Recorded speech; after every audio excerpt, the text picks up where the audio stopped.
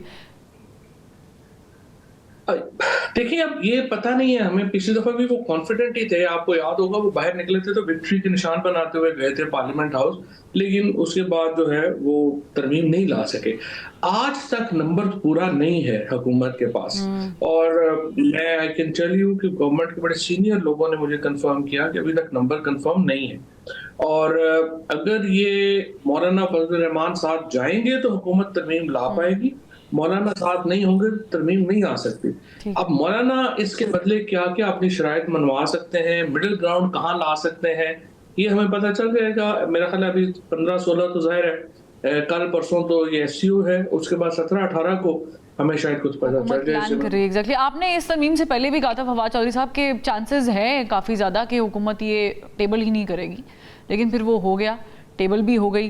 اب آپ کہہ رہے ہیں کہ نمبر گیم کے اوپر آپ نے ذکر کیا, تو مجھے یہ بتائیں کہ 17-18 کو اگر 17-18 کو ایم کر رہی ہے حکومت اس کو پاس کرانے کے لیے, تو پھر نمبر پورے کر لے گی حکومت؟